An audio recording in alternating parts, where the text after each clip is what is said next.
বিসমিল্লাহির রহমানির রহিম। ইন্না ফী খালকিস সামাওয়াতি ওয়াল আরদি ওয়াখতিলাফিল লাইলি ওয়ান নাহারি লাআয়াতিল লিউলিল আলবাব।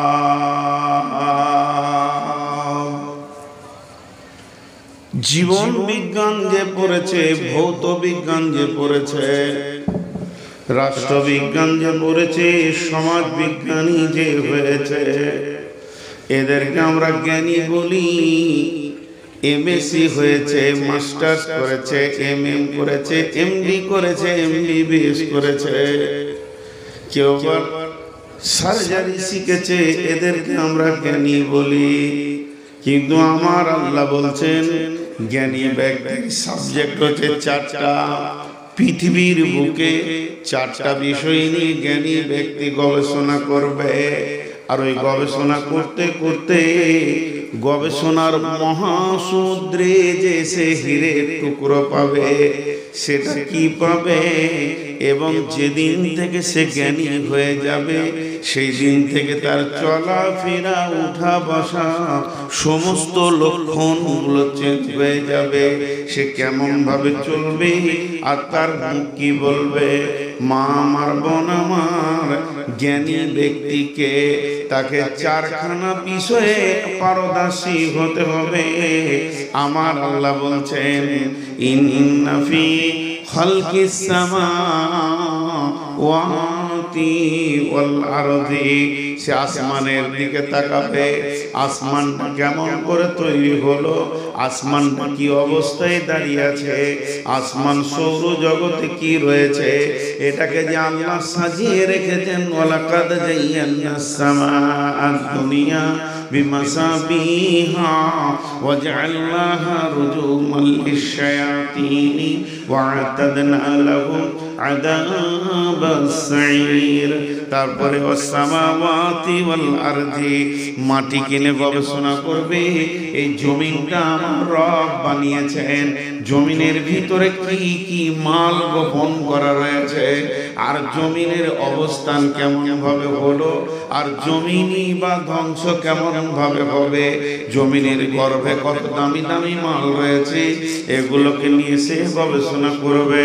আর 3 নম্বর গবেষণা করবে ওয়াক্তিলাফিল লাইল, রাত কিভাবে সৃষ্টি হলো, রাতের পেছনে কেমন করে দিন দৌড়ছে, দিনের পেছনে রাত দৌড়ছে, কেউ কাউকে ধরতে পারছে না। তবে এই যে পরিবর্তন, দিবারাত্রির পরিবর্তনের অ্যাকুরেটির দিকে সে গবেষণা করবে। যখন এই চারটা জিনিসের উপরে তার গবেষণা হয়ে যাবে, আমার আল্লাহ বলছেন লিআয়াতিল লিউলিল আলবাব, আমি জ্ঞানী ব্যক্তিদের জন্য এই চারটা জায়গাতে জ্ঞান ভান্ডারের ধন ভান্ডার রেখে দিয়েছি।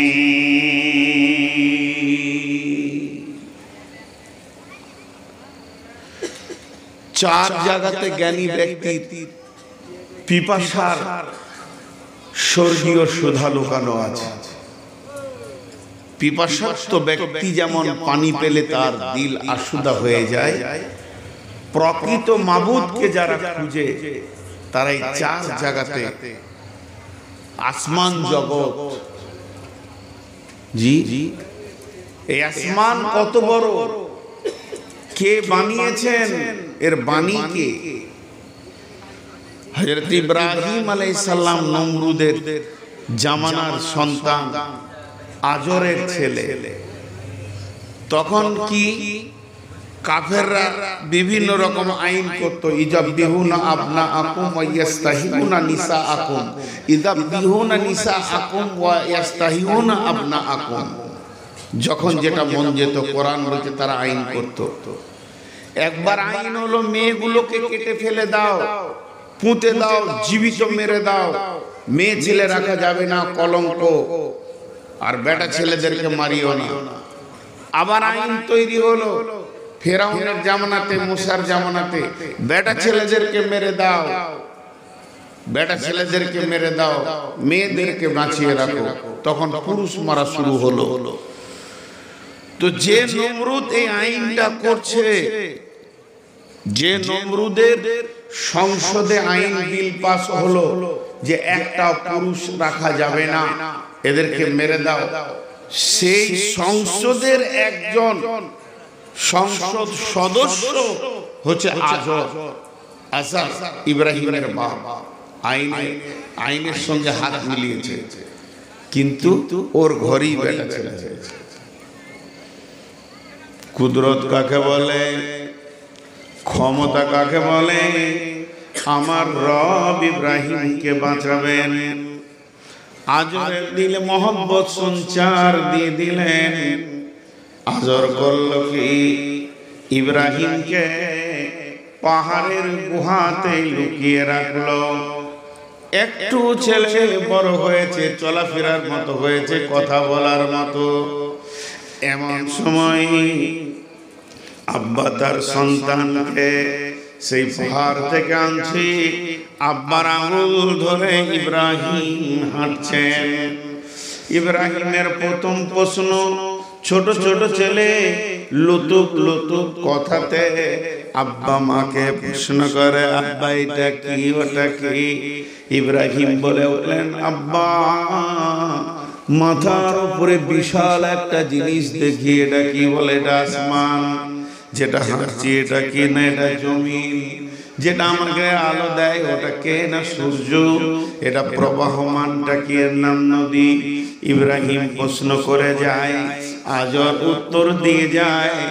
এক সময় ইব্রাহিমের মুখ থেকে বের হয়ে গেল, আব্বা জান, এ বিশাল আসমান আর এ বিশাল জমিনকে কে বানিয়েছে?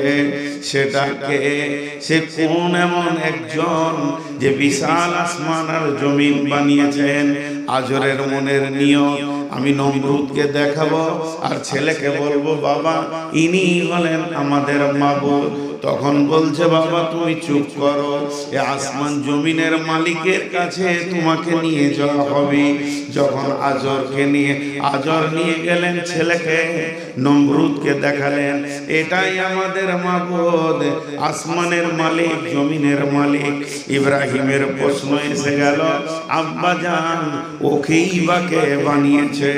এই কথাতে আরো জটিলতা বেড়ে গেল।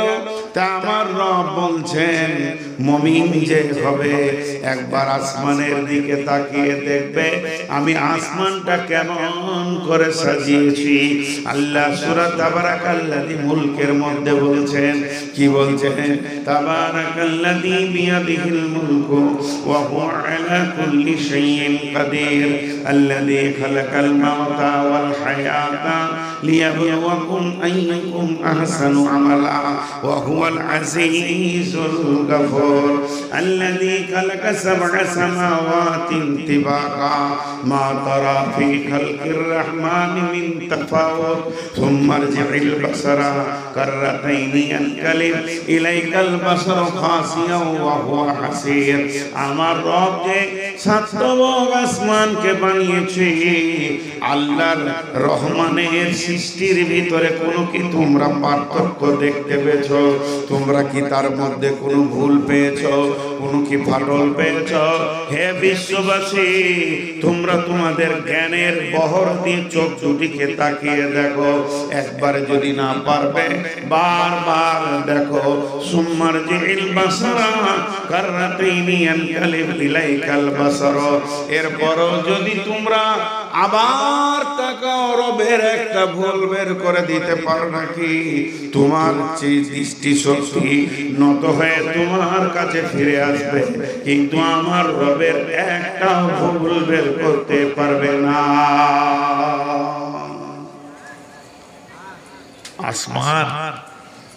আসমানে কি আছে যদি এটা দিয়ে শুরু করি, সময় নষ্ট হবে। আমি যাচ্ছি না, এবার জমিনে আসছি। আসমান থেকে জমিনে আসছি। আসমানে কি আছে? আল্লাহ তাবারাক ওয়া তাআলা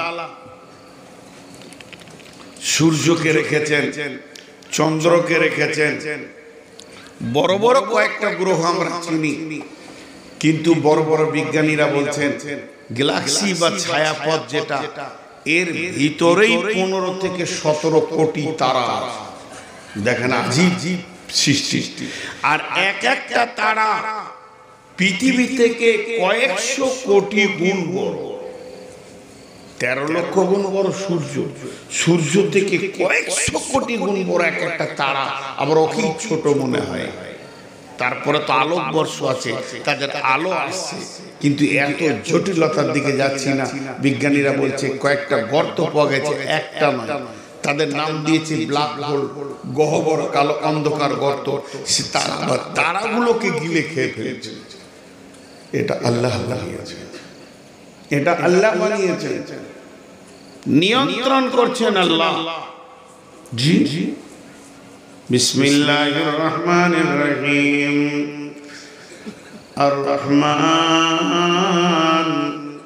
আল্লামাল কুরআন খালাকাল ইনসান আল্লামাহুল বায়ান আশ-শামসু ওয়াল কামারু বিহুসবান ওয়ান নাজমু ওয়াস সাজারু ইয়াসজুদান। আবার আল্লাহ বলছেন ওয়াস সামাই ওয়াত তারিক ওয়া মা আদরাকা মাত তারিক আন-নাজমুস সাকিব।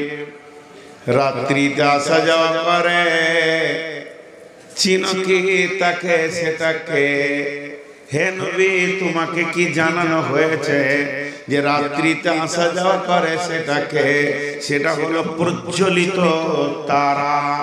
তাহলে একটা কথা বলি, আমাদের এখানে রোড তৈরি করা হয়েছে, আপনার হাটপাড়া রোডগুলো ঢালাই লেগেছে, পাথর আছে, রড আছে, সিমেন্ট আছে, বালি আছে, তারপরে রোডটা হয়েছে। আপনি চলে যান, মেন রোডগুলো পিচ লেগেছে, পাথর লেগেছে, কিন্তু জেনে নেন ভাসমান আকাশে হাজার হাজার রোড আছে। আপনার কলকাতা থেকে জেদ্দা রোড আলাদা, কলকাতা থেকে দুবাইয়ের রুট আলাদা, কলকাতা থেকে মুম্বাইয়ের রুট আলাদা, মুম্বাই যাওয়ার রুট আলাদা, আসার রুট আলাদা। এইভাবে যতগুলো প্লেন কোরআন দিচ্ছে প্রতিদিন কয়েক হাজার, তারা নিজের নিজের রোডে ধরছে। তাহলে এগুলো যেমন রোড আছে, আমার রব কালাম পাকের মধ্যে বলছেন তারা যতগুলি আছে, হাজার কোটি তারা আছে, সূর্য আছে এবং চাঁদ আছে, সকলেই নিজের কক্ষপথে ধরছে এবং তারা গতিশীল আছে। তাদেরকে যে রাস্তা আমি ধরিয়ে দিয়েছি, এতটুকু রাস্তা ব্যতিক্রম করে না। আল্লাহ তাবারাক ওয়া তাআলা বলছেন ওয়াস সামাই ওয়াত তারিক ওয়া মা আদরাকা মাত তারিকুন নাজমুস সাকিব ইন কুল্লু নাফসিন লাম্মা আলাইহা হাফিজ ফালিয়ানজুরিল ইনসানু মিম্মা খুলিকা মিম্মা ইন দাফিক ইয়াখরুজু মিন বাইনিস সুলবি ওয়াত তারাইব ইন্নাহু আলা রাজিহি লাকাদির ইয়াওমা তুবলাস সারাইর ওয়াস সামাই যাতির রাজঈ ওয়াল আরদি যাতিস সাদঈ। এমনকি আসমানগুলো নিজের গতিতে একটা জায়গায় তারা রয়েছে, জমিনও নিজের গতিতে রয়েছে। একটা মানুষের ওজন কত, তার থেকে পৃথিবীর ওজন কত, তার থেকে সূর্যের ওজন কত, তার থেকে আপনার কিনা তারার ওজন কত। এত বড় বড় তারাগুলি, তারা আল্লাহর হুকুমের বাইরে এক সেকেন্ড যায় না, নিজের গতিতে আল্লাহর হুকুমে যাচ্ছে। কিন্তু হে মানুষ, তুমি কত বড় বেঈমান, মাত্র 30-40 কেজি বডি নিয়ে আল্লাহকে মানো না। তোমার দেওয়া যে কক্ষপথ দেওয়া হয়েছে, সেটাকে তুমি অতিক্রম করে তুমি তাকে না মেনে অন্য লাইনে চলো। এর জন্য আমার আল্লাহ বলছে, হে আমার গোলামের দল, একবার আসমানে চলে যা, যে তারাগুলোকে জিজ্ঞেস কর তোদের জন্ম কত বছর আগে হয়েছে। তারাগুলো বলবে আমরা কয়েকশো বিলিয়ন কোটি বছর আগে জন্ম নিয়েছি। বলে এখনো তো আছিস? বলে আছি। বলে এতদিন যে তোর তোরা দৌড়ছিস কক্ষপথে, যেখানে আল্লাহ তোকে যে রাস্তায় চলতে বলেছে, একদিন কি 1 সেকেন্ড আল্লাহর হুকুমের বাইরে চলেছিস? সূর্য বলবে না, চন্দ্র বলবে না, পুল্লট বলবে না, ভূত বলবে না, আমরা আল্লাহর দেওয়ার পথের বাইরে পদস্খলন করিনি। তখন মানুষ তুমি সেখান থেকে চেতনা নাও যে তোমার থেকে মূল্য তার কম না বেশি। আমি আল্লাহ তোমাকে পৃথিবীর বুকে সব থেকে দামি বানিয়েছি, জ্ঞানী বানিয়েছি।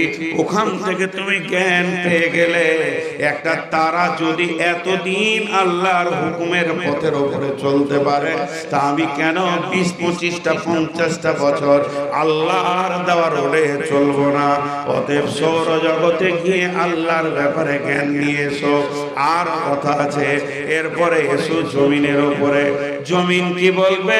জমিন বলবে নীরের ধৈর্য ধরে রয়েছে বন্ধুরে।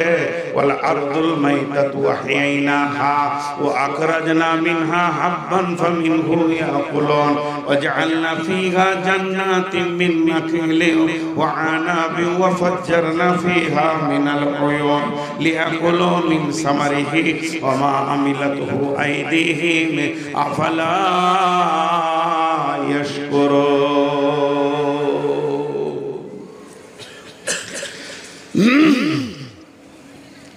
জি ভাই, মা বোনা মা, পৃথিবীর সব আল্লাহর হুকুমে গতিশীল, শুধু মানুষ আল্লাহর হুকুমের বাইরে গতিশীল। জমিন প্রতি বছর মারা যায়, জমিন প্রতি বছর মারা যায়। আমার আল্লাহ বলেন ওয়াল আরদুল মাইতাতু আহইনাহা, আমি তাকে আবার জীবিত করি। ওয়া আখরাজনা মিনহা হাববান ফামিনহু ইয়াকুলুন, তার থেকে আমি ফলে ফসলে জমিনকে ভরে দিই, এমন সুন্দর করে ভরে দিই। আর সেই জমিন ফলে ফুলে যখন মাটির ডালিটা ভরে যায়, তার থেকে তুমি খাও। শুধু জমিন আমি ফসল দিই না, একই মাটিতে ফসল ফলে অম্ল তিক্ত ঝাল, সেই মাটির উপাদান সাদা বেগুনি লাল। এই জমিনটাকে আমি ফলে ফুলে তোমাকে ভরে দিয়েছি, তুমি খেছো, তোমার পশু খেছে। শুধু তাই নয়, একটি ভেবে দেখো, একই মাটি, মাটিটা কিন্তু দুই নয়। এমনি করে মাটিটা হাত দিয়ে দেখো কোন জিনিস দিয়ে আল্লাহ বানিয়েছেন, কতটা সোডিয়াম, কতটা ফসফরাস, কতটা আর কিছু, কতটা জোর, কতটা সার, এটাকে আল্লাহ বানিয়েছেন। এর ভিতরে আপনি যা দেবেন রিটার্ন দেবে। আল্লাহ বলছে একবার ভাব, এর ভিতরে আখকে ভরে দে, এর ভিতরে নিমের আটি ভরে দে, এর ভিতরে মরিচের বিচন ভরে দে, এর ভিতরে আপনার কিনা আমরা বিচন ভরে দে। আমরা যখন ফলন হবে টক তো টক, তেঁতুল টক, আখ মিষ্টি, আম মিষ্টি, এর ভিতরে নিমের আঁটি থেকে তুই যখন খাবি তো তিতা, কালমিক হবে তিতা, আবার মরিচকে দিবি তো ঝাল। তাহলে একই মাটি, এর ভিতরে কোন কারিশমা আছে? একই মাটির রস, একই মাটির জল, একই মাটির ফরফরাস। আমি রব কত কারিশমা দিয়ে এটাকে বানিয়েছি। এই মাটিতে যদি পটলের লতকে ভরে দাও, এই মাটিতে যদি তুমি বাঁশকে গেড়ে দাও, এই মাটিতে যদি তুমি আপনার কিনা আখকে গেড়ে দাও, তার গাছ হয়ে যাবে, রিটার্ন দিয়ে দেবে তোমাকে। কিন্তু তুমি কি ভেবে দেখো না, এই মাটিটা এত মজবুত, যদি একটা লোহার রডকে ভরে দাও, 2 বছর পর তার আর অস্তিত্ব বলে কিছুই থাকবে না, তাকে তিলে তিলে খেয়ে নেবে। শুধু তাই নয়, এই মোর হাতে কোদাল ধরিয়া কঠিন মাটির তলে গাড়িয়া দিয়েছি, কত সোনা মুখ নয় চোখের জলে। মাটির ভিতরে কি কারিশমা ভরে রেখেছি। দাদা গেল, দাদি গেল, নানা গেল, নানি গেল, আব্বা গেল, মা গেল, পুঁতে দিলাম, খেয়ে নিল, মিটে গেল, হাড় হাড্ডিও পর্যন্ত খুঁজে পাওয়া যাচ্ছে না। তাহলে হে মাটি, তোমাকে কে বানিয়েছে? আমার রব বলছেন, আমি মাটির ডালিখানা শুকনো থাকে ফলে ফুলে ভরে দিই। শুধু তাই নয়, ফিল্টার করা পানি মাটির নিচে থেকে তুমি তোলো এবং সেটাকে তুমি পান করো। এবার পান করার পর তোমারা এত বেঈমান, আফালা ইয়াশকুরুন, তোমাদের জবানে কি একবার বের হয় না আলহামদুলিল্লাহ? আমরা জ্ঞানী না আমরা বোকা? বোকা শব্দটা কেউ নেবে না। আমার বুদ্ধি নাই, আমার হুঁশ নাই, এটা কেউ শুনতে চাইবে না। সারা আসমান জগতে গিয়ে খবর নিয়ে এসো তারা আল্লাহর হুকুমে আছে। আর জমি তোমার সাথে আজও বেঈমানি করেনি। ধান, গম, আনাজ, ফল, আম, মৌসুমী বিটি আছে, সেগুলো খাও, খেয়ে পেট ভরে, কিন্তু মুখ দিয়ে শুকরিয়া বের হয় না। তুমি কেমন জ্ঞানী? এবার চলেন 3 নম্বর হলো রাত। ওয়া আগতাশা লাইলাহা, আল্লাহ বলছেন আমি রাতকে ঢেকে দিয়েছি আঁধার দিয়ে। ওয়া আগতাশা লাইলাহা ওয়া জাআলনাল লাইলা লিবাসা, রাতকে তোমাদের জন্য লিবাস করেছি, এই রাত তোমাদের লিবাসের কাজে লাগে। ওয়াজআলনান নাহারা মাআশা, আমি তোমাদের জন্য দিনকে বানিয়েছি রুজি তল্লাশের জন্য। চলে যান কামরূপ এক্সপ্রেস, কয়টা সময়? কামরূপের টাইম হচ্ছে রাত্রি 11:20। জঙ্গিপুর স্টেশনে এসে কোথায় যাবে? সে যাবে আপনার কিনা ডিব্রুটিগড়। আপনি 11টার সময় পৌঁছে গেলেন, 11:20, এখন হাতে 20 মিনিট আছে। পাইচারি করছেন, মাইকে শব্দ উঠলো যে কামরূপ 1 নম্বর প্ল্যাটফর্মে আসছে। এটা আপনার শোনার আকাঙ্ক্ষা ছিল, কিন্তু স্টেশন মাস্টার বলছে ভাই কামরূপটা আজকে 3 ঘন্টা বিলম্বে চলছে। অতএব যারা কামরূপের প্যাসেঞ্জার, তোমরা 3 ঘন্টা এখনো বসে থাকো, কিছু করার নাই। এত ব্রেন, এত বুদ্ধি, এত কম্পিউটার, এত স্টেশন মাস্টার, প্রতি মাসে কয়েক লক্ষ টাকা তাদেরকে বেতন দেওয়া হচ্ছে। এই রেল লাইনের উপরে কটা রেলকে মাত্র ঠিক টাইমে চালাতে পারছে না। আর আমার রব বলছে, হে জ্ঞানী ব্যক্তির দল, তোরা একবার ভেবে দেখ, যেদিন থেকে সূর্য উঠছে আর ডুবছে, আরবি মাসের হিসাব করে দেখে নিবি, মহররম মাসের 10 তারিখটা তুই লিখে রেখে দে ডায়েরিতে। আর একবার দেখে নে সূর্যটা কয়টার সময় ডুবছে। প্রতি বছরে ওই একই টাইমে 1 সেকেন্ড আগে পিছে করবে না, উঠবে আর ডুববে। যদি আমি 3 ঘন্টা সূর্যটাকে বিলম্ব করে দিই একদিন, যে আজকে সূর্য লেটে চলছে, ঠিক টাইমে পৌঁছাবে না। হে জ্ঞানী ব্যক্তি, কখন তুমি ফ্যাক্টরি খুলবে, কখন তুমি স্কুল খুলবে, কখন তুমি কলেজ খুলবে, কখন তুমি কাজে যাবে, মাদ্রাসায় ক্লাস কখন শুরু হবে? অতএব আমি রব যেদিন থেকে পৃথিবীকে বানিয়েছি, আমার চলাফেরা রাত্রি এবং দিন গোটাটাই অ্যাকুরেটি টাইমে রেখেছি।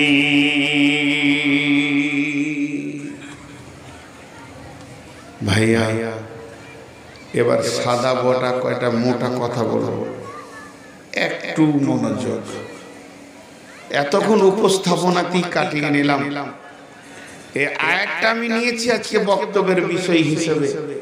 তো জ্ঞানী ব্যক্তি যারা হবে, তারা এই 4টা জিনিসকে খেয়াল করে আল্লাহকে বের করবে, আল্লাহকে বের করবে। প্রকৃত জ্ঞান হলো আল্লাহ, জ্ঞানের শুরু হলো আল্লাহ, জ্ঞানের শেষ হলো আল্লাহ। যে আল্লাহকে চিনল সে জ্ঞানী, যে আল্লাহকে চিনল না, এর মতো নিরেট হত মূর্খ এ পৃথিবীতে আর কেউ নেই। এটাই হলো জ্ঞানের শেষ। আর জ্ঞানের শুরু। জ্ঞানের শুরু আল্লাহ। আল্লাহ আলাস্তু বিরাব্বিকুম, সেই আলামে আরওয়াতে রব দিয়ে শুরু হয়েছে জ্ঞান শিক্ষা। আর আল্লাহ রাসূল বলছে যখন ও পৃথিবী থেকে বিদায় নেবে তো ওকে তালকিন দাও আল্লাহর নাম, কালেমা শাহাদাতের তালকিন দাও। তার মানে জ্ঞানের শুরুতেও আল্লাহ, জ্ঞানের শেষেও আল্লাহ। যে আল্লাহকে চিনল সে সব কিছু চিনল। এবার জ্ঞানী ব্যক্তি কেমন হবে একটু ইশারায় একটা উদাহরণ দেব, এছাড়া আর কোনো উদাহরণ আমি খুঁজে পাচ্ছি না বর্তমানে। একটা ছেলে বা মেয়ে, বাচ্চা ছেলে আছে দেখবে, ওর কাজ চলাফেরা বাচ্চার মতো, কাজ চলাফেরা বাচ্চার মতো, ইশারাই বলছি বুঝে নেবেন। ছেলেটা আস্তে আস্তে বড় হচ্ছে, ওর ভিতরে যৌন তরঙ্গ এসেছে। তরঙ্গটা এসেছে তো বলে আসেন, পোস্টার হয়নি, প্রচার হয়নি, মাইকিং হয়নি। ছেলে হোক আর মেয়ে হোক, যখনই যৌন চেতনা এসে যাবে ওর পুরো চলাফেরা সব চেঞ্জ হয়ে যাবে, পুরো চেঞ্জ হয়ে যাবে আস্তে আস্তে। আল্লাহ তাবারক ওয়া তাআলা বলছেন যার ভিতরে জ্ঞান ঢুকে যাবে, যে ব্যক্তিটা জ্ঞানী হয়ে যাবে, আপনার কাছে জ্ঞানী, আমার কাছে জ্ঞানী, পৃথিবীর মানুষের কাছে জ্ঞানী, এই জ্ঞানীটা নয়। যে ব্যক্তিটা আল্লাহর কাছে জ্ঞানী হবে ওই লোকটা চলাফেরা কেমন হবে আমার রব বলছেন। তিনি কি বলছেন? আল্লাযীনা ইয়াযকুরুনাল্লাহা কিয়ামান ওয়া কুউদান ওয়া আলা জুনুবিহিম ওয়া ইয়াতাফাক্কারুনা ফী খালকিস সামাওয়াতি ওয়াল আরদি রব্বানা মা খালাকতা হাযা বাতিলান সুবহানাকা ফাকিনা আযাবান নার। বাস এটাই হলো আজকে বক্তব্যের শুরু, আর এটাই থাকবে শেষ পর্যন্ত। জ্ঞানী ব্যক্তি যে হবে সে আল্লাহকে স্মরণ করবে, সে কোনো সময় নিজেকে আল্লাহর জিকির থেকে, স্মরণ থেকে খালি রাখবে না। ভাই তোমার মোবাইল আলো বন্ধ করো, শেষ পর্যন্ত বলা ধরালো, তারপর ছাড়লো। প্রতি মুহূর্তে মনে মনে করছে এবার বন্ধ বন্ধ। তো খুব ধ্যানের সঙ্গে মা বোন খুব মনোযোগ, খুব মনোযোগ। তাহলে কি রকম জিকির? জিকির দেখেন বেদাতিরা কেমন করে, ইল্লাল্লাহ ইল্লাল্লাহ ইল্লাল্লাহ, জিন জিন, এটা জিকির নয়। জিকির মানে হচ্ছে স্মরণ।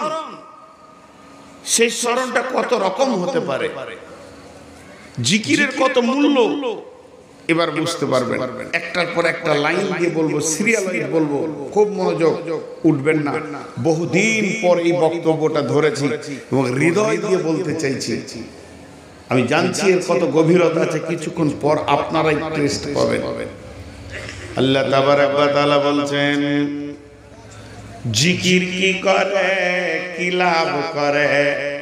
আলা বিজিকিরিল্লাহি তাতমাইন্নুল কুলুব। একটা আপনাদেরকে মারিফাতের উদাহরণ দিচ্ছি, শুনেলেন। একটা হলো ঘোড়া আর একটা হলো প্যাসেঞ্জার। ঘোড়াটা হলো সওয়ারি আর যে চেপে আছে সে হলো সওয়ার। আরেকবার বলছি, এটা মারিফাতের তত্ত্ব, শরীয়ত, তরিকত, হাকিকাত, মারিফাত, তান্ত্রিক, তামাসিক, যান্ত্রিক, রাজসিক। কথাটা কত মজবুত দেখেন। ঘোড়াটা হলো সওয়ারি আর যে চেপে আছে সে হলো সওয়ার। ঘোড়াটাকে ভালো ভালো খেতে দিচ্ছেন, তাকে ছোলা দিচ্ছেন, বাদাম দিচ্ছেন, ভুসি দিচ্ছেন, তাকে আপনার কিনা কাবলিক চানা খাওয়াচ্ছেন। এতটুকু টাইমে খাবার তার বন্ধ নাই, তার চিকিৎসা হচ্ছে, তাকে প্রতিদিন আপনার কিনা সকালে মর্নিং ওয়াক করাচ্ছেন। এবার ঘোড়াটা হৃষ্টপুষ্ট হয়ে কলকাতা ইডেন গার্ডেনে যেমন গেরিলা যুদ্ধের সৈন্যদের কাছে রয়েছে ওই ঘোড়াগুলোর মতো হয়েছে। কিন্তু যে লোকটা চাপবে তাকে না খাইয়ে না খাইয়ে না খাইয়ে না খাইয়ে একদম পাতলা করে শুকিয়ে দিয়েছে। এক পা ফেললেই তার মাথা যেন রোদে তাঁ তাঁ করে ঘুরছে। ওই লোকটা ঘোড়াটাকে কোনোদিন চালাতে পারবে না, ঘোড়া তার কথা শুনবে না। ঘোড়া রোডে যেতে যেতে যখনই লোকের জমিতে পালং শাক দেখবে তখন ঘোড়া রোড ছেড়ে এর ভিতরে ঢুকে যাবে, কিন্তু ওই রোগীর ক্ষমতা হবে না যখন রাস্তার উপরে রেখে দিই। কিন্তু যদি আবার ওই সাওয়ার যে আছে চেপে তাকে যদি দামি দামি খাবার দেওয়া হতো, আর যদি সে হৃষ্টপুষ্ট হয়ে থাকতো, তার ক্ষমতা যদি মজবুত থাকতো, কবজির ক্ষমতা যদি ঠিক থাকতো, তাহলে ঘোড়াকে এমন করে লাগাম ধরতো আর ঘুঁটা মারতো পেটে। ও জানের ভয়ে রোডের উপরে ধরতো, রোডের বাইরে যেত না। তাহলে উদাহরণটা কেন দিলাম? আমাদের দেহ হলো ঘোড়া, আর এর উপরে যে চেপে আছে ওর নাম হচ্ছে আত্মা। মা আমার, বোন আমার, দেহটা হচ্ছে সাওয়ারি। আমরা ঘোড়ার উপরে চেপে দুনিয়া করছি, কিন্তু যে চেপে আছে এর নাম হলো আত্মা। আত্মা একে পরিচালনা করছে। কিন্তু সারা দিন আমরা ঘোড়াকে খেতে দিই। সকালে উঠে রুটি ভাজি সবজি মাছ মাংস, দুপুরে মাছ মাংস কোল্ড ড্রিঙ্কস কেক, তারপর আবার বিকালে আপনার কিনা বার্গার আর কিছু চাউমিন, আবার কিছু এরকম মোগলাই করে আবার কোল্ড ড্রিঙ্কস, রাতেও খাবার দিই। যতদিন থেকে দেহ নামে ঘোড়াটা পেয়েছি এর খাবার চিকিৎসা ওষুধের অভাব নাই। কিন্তু এর ভিতরে আত্মা যে আছে, আত্মা কে খায়? আত্মা আল্লাহর জিকিরে হৃষ্টপুষ্ট হয়। আলা বিজিকিরিল্লাহি তাতমাইন্নুল কুলুব। তুমি যত আল্লাহর জিকির করবে তত তোমার আত্মা শক্তি বাড়বে। আমরা আত্মাকে না খাইয়ে না খাইয়ে একে এত দুর্বল করে দিয়েছি, ঘোড়া দৌড়ছে গুনহার দিকে, আত্মা তাকে টেনে আনতে পারছে না। কিন্তু আমাদের যদি আত্মা মজবুত থাকতো, আত্মার খাবার যদি ঠিক ঠিক টাইমে পৌঁছে যেত, তাহলে দেহ আর গুনার দিকে দৌড়তে পারতো না। অতএব আমাদের কাছ থেকে জিকির চলে গেছে, আল্লাহর নামের শরণ চলে গেছি।